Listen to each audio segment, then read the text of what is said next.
எல்லாருக்கும் வணக்கம். நான் தீபன் சக்கரவர்த்தி. Welcome to my channel the real estate entrepreneur. நம்ம சேனல்ல ரியல் எஸ்டேட் சம்பந்தப்பட்ட நிறைய விஷயங்கள் பேசிக்கிட்டு இருக்கோம். சேல்ஸ் அண்ட் மார்க்கெட்டிங் விஷயம் நம்ம டிஸ்கஸ் பண்ணிக்கிட்டு இருக்கோம். அந்த வகையில் இன்னைக்கான வீடியோ எது சம்பந்தமா இருக்க போதுன்னா அப்ஜெக்ஷன்ஸ் ஹேண்ட்லிங் பற்றி தான் இருக்க போது. வாங்க வீடியோக்குள்ள போலாம்.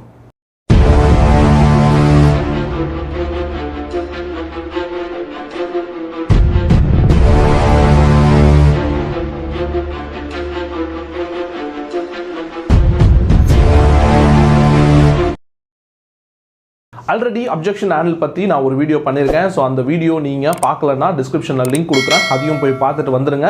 ஏன்னா அந்த விஷயம் தெரிஞ்சாதான் இன்றைக்கி நம்ம பேச போகிற இந்த டாபிக் உங்களுக்கு ரொம்ப எஃபெக்டிவாகவும் ஸோ அதே டைம் வந்து பார்த்தீங்கன்னா ரொம்ப யூஸ்ஃபுல்லாகவும் இருக்கும். ஸோ ஐ ஹோப் நீங்கள் அந்த வீடியோ பார்த்துருப்பீங்கன்னு நினைக்கிறேன். ஸோ அந்த வீடியோ பார்த்துருந்தீங்கன்னா இன்றைக்கி நம்ம சொல்ல போகிற கான்செப்ட் வந்து பார்த்தீங்கன்னா ரொம்பவே வந்து உங்களுக்கு ஹெல்ப்ஃபுல்லாக இருக்கும். ஸோ நான் ஆல்ரெடி நிறைய வீடியோஸ் வந்து பார்த்தீங்கன்னா அப்ரிவேஷன் கான்செப்டில் பேசியிருக்கேன். ஸோ நீங்களும் பார்த்துருப்பீங்க, நிறைய ரெஸ்பான்சஸும் கொடுத்துருக்கீங்க. ஸோ ஏன் இந்த அப்ரிவேஷன் பார்த்தீங்கன்னா ரொம்பவே ஈஸியாக ஞாபகம் வச்சுக்கலாம். சேம் டைம் என்னன்னா நீங்கள் அப்ளை பண்ணுறதுக்கும் வந்து பார்த்தீங்கன்னா டக்குன்னு உங்களுக்கு ரீகால் பண்ணுறதுக்காக ரொம்ப ஈஸியாகவும் இருக்கும் அப்படின்றதுக்காக தான் இந்த அப்ரிவேஷன் கான்செப்ட்லாம் நம்ம பண்ணிட்டு இருக்கிறது. ஸோ அதே மாதிரி இன்னைக்கும் பார்த்தீங்கன்னா ஒரு அப்ரிவேஷன் கான்செப்டில் தான் வந்து இந்த அப்ஜெக்ஷன் ஹேண்ட்லிங்கை நான் வந்துட்டு பேச போகிறேன். ஸோ டெஃபினட்டாக வீடியோ ஃபுல்லாக பாருங்கள், டெஃபினட்டாக யூஸ்ஃபுல்லாக இருக்கும். ஸோ அந்த வகையில் இன்னைக்கு நம்ம பேச போகிற விஷயம் என்னன்னு பார்த்தீங்கன்னா த லயர் கான்செப்ட், L.I.A.R. ஸோ அதை பற்றி தான் நம்ம பேச போகிறோம். ஸோ இந்த லயரை யூஸ் பண்ணி எப்படி நம்ம அப்ஜெக்ஷன்ஸில் ஹேண்டில் பண்ணலாம், நம்மளோட சேல்ஸை வந்து நிறைய வகையில் வந்துட்டு எப்படி க்ளோஸ் பண்ணலாம் அப்படின்றத பற்றி தான் பேச போகிறோம். ஸோ அப்ரிவேஷன் சொல்லிட்டு நான் முன்னாடியே சொல்லிட்டேன். அப்போ எல்லுக்கு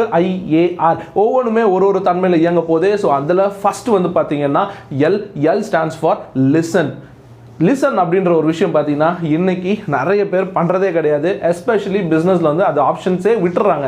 ஏன்னா ஒரு கஸ்டமர் நம்மகிட்ட அப்ஜெக்ஷன் சொல்லும் போது நீங்கள் ஃபஸ்ட்டு என்ன பண்ணணும்னா அதை கொஞ்சம் லிசன் பண்ணணும். அசியூம் பண்ணிக்கிறது தான் இன்னைக்கு நிறைய பேர் பண்ணுற தப்பு. ஸோ லிசன் பண்ணுறதுக்கும் அசியூம் பண்ணுறதுக்கும் நிறைய வித்தியாசங்கள் இருக்குங்க. அவங்க என்ன சொல்ல வராங்க அப்படின்றத கொஞ்சம் காது கொடுத்து கேளுங்க. ஏன்னா கஸ்டமர் வந்து பார்த்தீங்கன்னா அவங்களோட ப்ராப்ளத்தை சொல்ல போகிறாங்க. ஸோ அந்த மாதிரி ஏதோ ஒரு அப்ஜெக்ஷன் அவங்க சொல்லும் போது அதை கம்ப்ளீட்டாக லிசன் பண்ணுறதுக்கு முன்னாடியே அவங்களுக்கு பதில் சொல்ல நீங்க ரெடி ஆகாதீங்க. ஸோ ஃபர்ஸ்ட் வந்து பார்த்தீங்கன்னா லிசன் பண்ணணும். அதுதான் வந்து பார்த்தீங்கன்னா ஃபர்ஸ்ட் குவாலிட்டி வந்து ஒரு பிஸ்னஸ் பீப்புளுக்கு இருக்க வேண்டியது.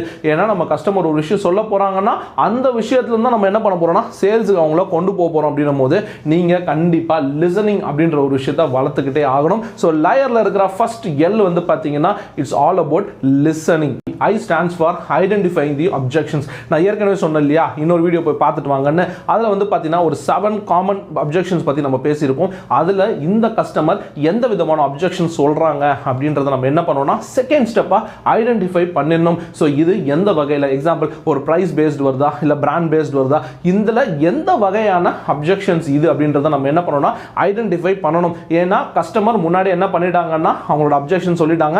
இது எந்த வகையான அப்ஜெக்ஷன் அப்படின்றது as a business people, as a sales people நமக்கு தெரிஞ்சிருக்கணும். அப்படி தெரிஞ்சுக்கிட்டோம், ஐடென்டிஃபை பண்ணிட்டோம் அப்படின்னா ரொம்பவே ஈஸி என்ன பண்ணிடலாம்னா சேல்ஸை க்ளோஸ் பண்ணிடலாம். ஏன்னா உங்களுக்கே இப்போ புரிஞ்சிருக்கும் ஒரு ஐடென்டிஃபிகேஷன் முடிஞ்சிச்சு, இவங்க இந்த மாதிரியான விஷயங்களை தான் சொல்ல போறாங்க அப்படின்ற ஒரு விஷயத்தை நம்ம கண்டுபிடிச்சிட்ட பிறகு அதுக்கு சொல்யூஷன் ஈஸியாக கொடுக்கலாமா இல்லையா? டெஃபினட்டாக கொடுக்கலாம். ஸோ ஃபர்ஸ்ட் நம்ம என்ன பண்ணிட்டோம்னா லிசன் பண்ணிட்டோம், அவங்க சொல்றதை கரெக்டாக கேட்டுட்டோம். அது என்ன பண்ணிட்டோம்னா இது எந்த வகையான அப்ஜெக்ஷன் அப்படின்றத ஐடென்டிஃபை பண்ணிட்டோம். ஸோ அடுத்தது வந்து பார்த்தீங்கன்னா லயர்ல இருக்கிற ஏ வந்துட்டு ரோல் பிளே பண்ணும். அது என்னன்னா அசஸ் பண்றது, அவங்கள அக்னாலேஜ் பண்றது.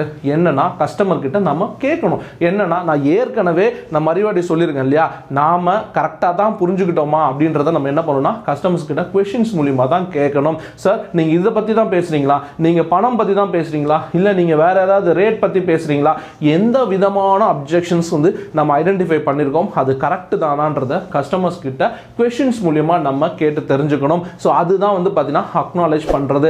ஏன்னா நாம வந்து பார்த்தீங்கன்னா ஐடென்டிஃபிகேஷன் தப்பாக கூட பண்ணியிருப்போம். அவங்க வேற ஒரு அப்ஜெக்ஷன்ஸ் வந்து சொல்லியிருப்பாங்க, நாம என்ன பண்ணோம் அசஸ்மெண்ட் ஐடென்டிஃபை பண்ணுற இடத்துல தப்பு பண்ணிட்டு இருப்போம். அது கரெக்டாக இருக்கா இல்லையான்றத நாம என்ன பண்ணணும் அசஸ் பண்ணுறதுக்கும் கஸ்டமர் இதுதான் சொல்லியிருக்காங்களான்றதை அக்னாலேஜ் பண்ணுறதுக்குமான டைம் தான் இந்த டைம். ஸோ நீங்கள் கரெக்டாக ஓகே ஆமாங்க இதுதாங்க நான் சொன்னேன் அப்படின்னு சொல்லிட்டு கஸ்டமர் சொல்லிட்டாங்கன்னா அங்கேயே நமக்கு என்னன்னா 80% வேலை முடிஞ்சிடுச்சு. ஸோ கரெக்டான விஷயம் நம்ம என்ன பண்ணோம் கேட்டு தெரிஞ்சுக்கிட்டோம். கரெக்டான அப்ஜெக்ஷன்ஸ் இதுதானான்றதையும் நம்ம புரிஞ்சுக்கிட்டோம். அடுத்து என்ன பண்ணோம்னா அக்னாலஜும் பண்ணிட்டோம், இதுதானா உங்களோட இதுன்னு சொல்லிட்டு. அப்போ கடைசியா ஆர் ஸ்டாண்ட்ஸ் ஃபார் ரிவர்ஸ் அப்படின்ற ஒரு விஷயம். ஏன்னா இந்த ரிவர்ஸ் அப்படின்றது என்னன்னா அவங்க சொன்ன விஷயத்தையே வச்சு அவங்களுக்கு சொல்யூஷன்ஸ் கொடுக்கிறது தான் பேர் வந்து பார்த்தீங்கன்னா இந்த ரிவர்ஸ் கான்செப்ட் அப்படின்றது. ஸோ நீங்கள் உங்களோட ப்ராடக்ட் ஆர் சர்வீஸ் வச்சு எந்த மாதிரியான அந்த அப்ஜெக்ஷன்ஸை நீங்கள் ஓவர் கம் பண்ணலாம் அப்படின்ற விஷயத்தை நீங்கள் இந்த ப்ராசஸ் மூலிமா தெரிஞ்சுட்டு அதை கரெக்டாக பண்ணீங்கன்னா டெஃபினட்டாக சேல்ஸ் க்ளோசிங் அப்படின்றது உங்களுக்கு நிறைய வந்துக்கிட்டே இருக்கும். ஸோ நீங்கள் இந்த கான்செப்டை மறக்கவே மறக்காதீங்க. LIAR அப்படின்றது தான் concept. So L.I.A.R. L stands for listen, I stands for identifying the objection, and A stands for assess or acknowledging the objection, and last R பார்த்தீங்கன்னா reversing the objection. ஸோ இந்த 4 விஷயத்தை நீங்கள் மறக்கவே மறக்காதீங்க. நீங்கள் ஒரு கஸ்டமர்ஸ் கிட்ட ஒரு சேல்ஸுக்கு நீங்கள் போகிறீங்க, நீங்கள் ஒரு கஸ்டமர்ஸ் கிட்ட ப்ரெசன்டேஷன் போகிறீங்கன்னா டெஃபினட்டாக இந்த LIAR கான்செப்டை கண்டிப்பாக உங்களுக்கு அந்த பிச்சிங்கில் வரும். அப்படி வரும்போது இதை கரெக்டாக நீங்கள் பயன்படுத்தினா சூப்பர் டூப்பர் ரிசல்ட் எடுத்துகிட்டு போய்கிட்டே இருக்கலாம். நிறைய டெக்னிக் யூஸ் பண்ணி நீங்கள் என்ன பண்ணலாம், சேல்ஸ் க்ளோஸ் பண்ணிட்டு இருக்கலாம். அதில் ஒன் ஆஃப் த டெக்னிக் தான் இந்த LIAR.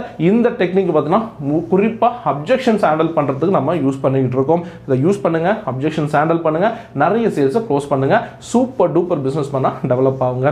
ஸோ ஃப்ரெண்ட்ஸ், டெஃபினட்டாக இந்த அப்ஜெக்ஷன்ஸ் ஹேண்ட்லிங்க்கு இந்த டெக்னிக் வந்து ரொம்பவே யூஸ்ஃபுல்லாக இருந்திருக்கும்னு நினைக்கிறேன். ஸோ இது உங்களுக்கு பிடிச்சிருந்ததுன்னா லைக் பண்ணுங்கள். உங்களோட ஃபேமிலி, ஃப்ரெண்ட்ஸ், ரிலேட்டிவ்ஸ் யாராவது ரியல் எஸ்டேட் பிஸ்னஸ், சேல்ஸோ இல்லை ஆண்டர்ப்ரனராக இருந்தாங்கன்னா அவங்களுக்கு நம்ம வீடியோவை ஷேர் பண்ணுங்கள். அண்ட் ஏதாவது விஷயம் எனக்கு சொல்லணும்னா கமெண்ட் செக்ஷனில் சொல்லுங்கள். நம்ம சேனலை தொடர்ந்து சப்போர்ட் பண்ணுற விதத்தில் சப்ஸ்கிரைப் பண்ணுங்கள். தேங்க்யூ ஸோ மச் ஃபார் வாட்சிங் this video. Thank you. All the best.